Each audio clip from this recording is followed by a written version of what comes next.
Good morning student, मैं विकास गुप्ता आपका Yashvi classes में आपको फिर से स्वागत है। मैं इस वीडियो में आपको शब्द विचार के बारे में पढ़ाने जा रहा हूँ।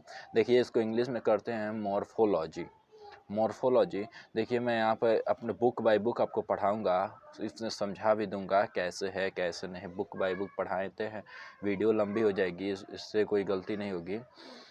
मैं इस बुक को एक एक चैप्टर पढ़ा दूंगा। देखिए, मैं शब्द विचार चालू करना चाहता हूँ। शब्द विचार, देखिए इसको इंग्लिश में कहते हैं मॉर्फोलॉजी। देखिए, मैं पढ़ता हूँ, 4th चैप्टर है। बोलते समय हम अनेक ध्वनियों का उच्चारण करते हैं। जब बोलते हैं तो अनेक ध्वनि का उच्चारण करते हैं।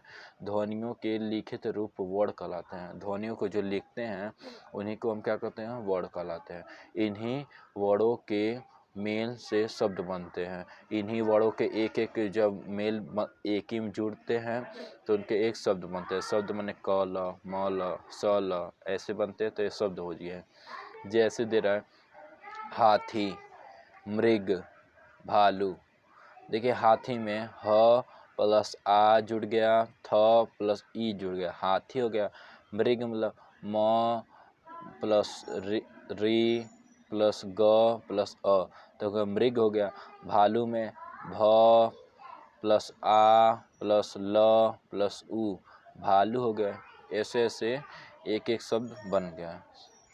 जब एक एक वर्ड जुड़ा है तो उसमें एक शब्द बना दिया है, ठीक है ना। इसका कोई अर्थ हो रहा है, इसे को कहते हैं वर्ड कहते हैं। जैसे इस प्रकार वर्डों के मेल से शब्द बनते हैं, परंतु वर्डों के इस मेल का कोई अर्थ नहीं होता, उसे शब्द नहीं कहा जा सकता। जैसे सकड़, रकड़, रग, मल। इस प्रकार अगर कोई भी वर्ड हम एक ही साथ नहीं जोड़ सकते हैं, इसका कोई अर्थ नहीं निकल रहा है, उसे शब्द नहीं कहते हैं। उसे हम शब्द कहते, जैसे जैसे है सकड़, रगड़, रग, मलक, इसका कोई अर्थ निकल रहा है नहीं, तो ये शब्द नहीं बन सकते। वर्डों के ऐसे मेल को शब्द इसलिए नहीं कहा जा सकता क्योंकि इनका कोई अर्थ नहीं निकल रहा है। ऐसे वर्डों को हम कोई शब्द नहीं कह सकते हैं जिसका कोई अर्थ नहीं निकल रहा है। यदि इन्हें सड़क, गरम, घर, कलम के रूप में लिखा जाए तो वे शब्द कहलाएंगे क्योंकि इनके अर्थ स्पष्ट हैं। अगर हम सड़क, गरम, घर, कलम के रूप में लिखें तो क्या है, एक शब्द बन सकता है, इसका कोई अर्थ भी निकल रहा है। जैसे घर का घर है, गृह भवन है। कलम का जो कलम लोग लिखते हैं हम लोग और निकल रहा है क्योंकि इनके अर्थ स्पष्ट हैं, क्योंकि इसके अर्थ एकदम स्पष्ट अच्छे से दिख रहे हैं कि हाँ एक अर्थ है। जैसे शब्द के संबंध में ध्यान रखने योग्य बातें, शब्द के संबंध में ध्यान रखने वाले योग्य बातें दे रहा है नीचे। देखिए क्या कहते हैं, शब्दों वर्डों के मेल से बनते हैं।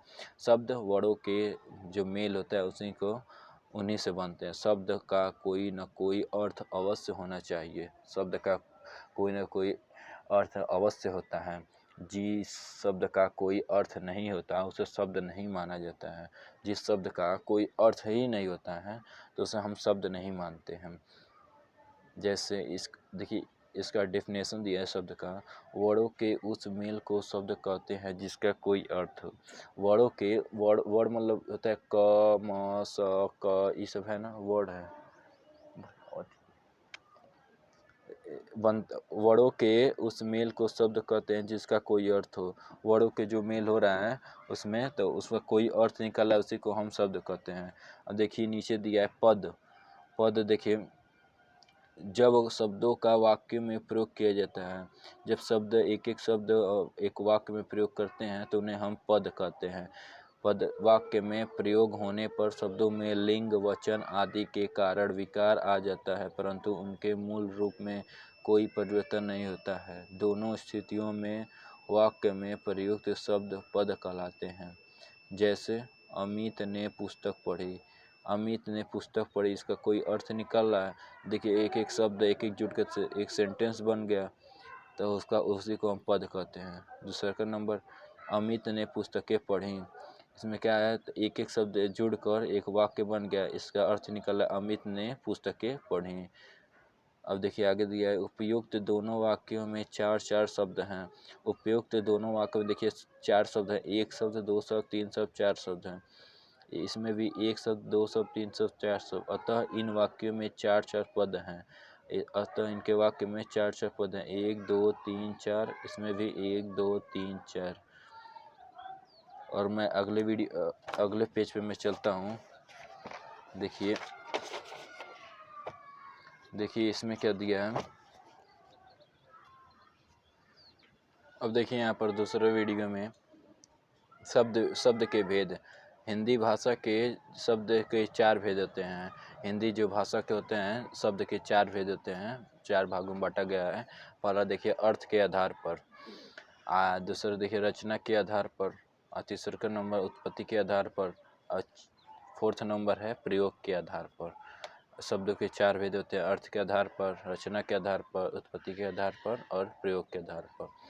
अब देखिए मैं एक एक भेद को एक अच्छे से उसका उदाहरण, उसका भेद देखिए। अर्थ के आधार पर, अर्थ के आधार पर शब्द, अर्थ के आधार पर शब्द 4 भेद होते हैं।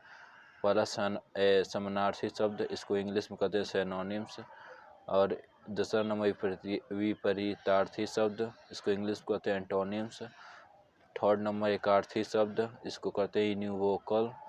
और 4th नंबर अनेकार्थी शब्द, इसको इंग्लिश में कहते हैं इक्विवोकल। अब देखिए मैं एक अर्थ के आधार पर 4 होते हैं, समानार्थी, विपरीतार्थी, 3rd नंबर एकार्थी और 4th नंबर अनेकार्थी।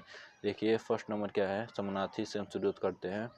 समानार्थी शब्द वे शब्द जिनके अर्थों में समानता होती हैं उन्हें समानार्थी शब्द कहते हैं। जैसे जिनका अर्थ में समानता होते हैं, एक समान अर्थ देते हैं, उन्हें हम कहते हैं समानार्थी शब्द। इसी को कहते हैं, इंग्लिश में पढ़ते हैं सिनोनिम्स। जैसे दिया है हवा का, वायु भी होता है हवा, अनिल भी हवा का होता है, समीर भी हवा का होता है, पवन भी हवा होता है। एक ही अर्थ दे रहा है। आग का अग्नि, ज्वाला, अनल, हुतासन, पावक। अब देखिए यहाँ पर देखिए विपरीतार्थक शब्द वे शब्द जो अर्थ और प्रयोग के दृष्टि से एक दूसरे के विपरीत होते हैं। अपने विपरीत अर्थ के दृष्टि से देखने पर एक दूसरे के विपरीत मतलब उल्टे होते हैं, उन्हें हम कहते हैं विपरीतार्थी शब्द। जैसे उल्टा का सीधा, ऊपर का नीचे, अनुकूल का प्रतिकूल, सत्य का असत्य आदि। एकार्थी शब्द देखिए वे शब्द जिनका अपना एक ही अर्थ होता है, एकार्थी शब्द कहलाते हैं। जैसे वे शब्द जिसका एक ही अर्थ होता है, उसका अनेक अर्थ नहीं होता है, उसे हम कहते हैं एकार्थी शब्द। जैसे देखिए यह सोफ़ा दिया है, बाल्टी दिया है, स्वेटर दिया है, टीवी दिया है आदि। इसका एक ही अर्थ होता है, अनेक अर्थ नहीं होते हैं, इसे कहते हैं एकार्थी शब्द। अनेकार्थी शब्द में वे शब्द जिनके एक से अधिक अर्थ होते हैं उन्हें हम अनेकार्थी शब्द कहते हैं। जैसे गुरु का एक ग्रह, शिक्षक श्रेष्ठ, काल का यमराज, मृत्यु, समय। अब देखिए मैं रचना के आधार पर बताना चाहता हूँ। रचना के आधार पर शब्दों को 3 भागों में बांटा गया है। रचना के आधार पर, पहले अर्थ के आधार से था, अब रचना के आधार पर। रचना के आधार पर शब्द के 3 भागों में बांटा गया है। रूढ़ शब्द, इसको इंग्लिश में कहते हैं रूटिंग वर्ड, यौगिक शब्द, कॉम्बिनेंट वर्ड, योग रूढ़ शब्द, रूटिंग कॉम्बिनेंट वर्ड। अब देखिए मैं एक का डेफिनेशन बताना चाहता हूँ। रूढ़ शब्द का ऐसे शब्द जिनका अर्थ होता है तथा जिनके खंड नहीं किए जा सकते उन्हें रूढ़ शब्द कहलाते हैं। जैसे इसका अर्थ होता है जिसका इसका खंड एक वर्ड में बांटा नहीं जा सकता, उन्हें हम कहते हैं रूढ़ शब्द। जैसे घर का, पुस्तक, घोड़ा, नगर आदि है। अब देखिए रूढ़ शब्द हो गया। अब यौगिक शब्द का, यौगिक शब्द वे शब्द जो 2 या 2 से अधिक शब्दों से मिलकर बनाते हैं और उन जिनके खंडों का अर्थ होता है यौगिक शब्द कहते हैं। वे शब्द जो 2 या 2 से अधिक शब्दों से बनते हैं उन्हें हम युगरूढ़ शब्द कहते हैं। जैसे दिया है विद्यालय, इसका हो गया 2 शब्द बना है ना, विद्या प्लस आलय, विद्यालय हो गया। भाग्योदय, भाग्य प्लस उदय। अब देखिए युगरूढ़ शब्द 2 या 2 से अधिक शब्दों या शब्दांशों के मेल से बनने वाले ऐसे शब्द जो किसी विशेष अर्थ का बोध कराते हैं, युग रूढ़ शब्द कहलाते हैं। ये क्या है, जो दो या दो से अधिक शब्दों से मिलकर बने हैं, जिसका एक विशेष अर्थ निकल रहा है, उसे हम क्या कहते हैं, युग रूढ़ शब्द कहते हैं। जैसे चक्र पड़ी, चक्र है पाड़ी हाथ में जिसका, अर्थात विष्णु का। यह शब्द केवल विष्णु देवता के लिए ही प्रयोग किया जाता है। ये विशेष अर्थ दे रहा है, जैसे चक्रपाड़ी, चक्र है पाड़ी हाथ में जिसका, अर्थात विष्णु का, हो गया ना योग रूढ़ शब्द। अब देखिए उत्पत्ति के आधार पर, वो पहले क्या था, अर्थ के आधार पर, रचना के आधार पर हो गया, अब उत्पत्ति के आधार पर। अब उत्पत्ति के आधार पर, उत्पत्ति के आधार पर शब्द के 4 भेद होते हैं। देखिए कौन कौन, तत्सम शब्द, तद्भव शब्द, देश शब्द, विदेश शब्द। अब अगले वीडियो में मैं इसका डेफिनेशन करा दूंगा। Thank you.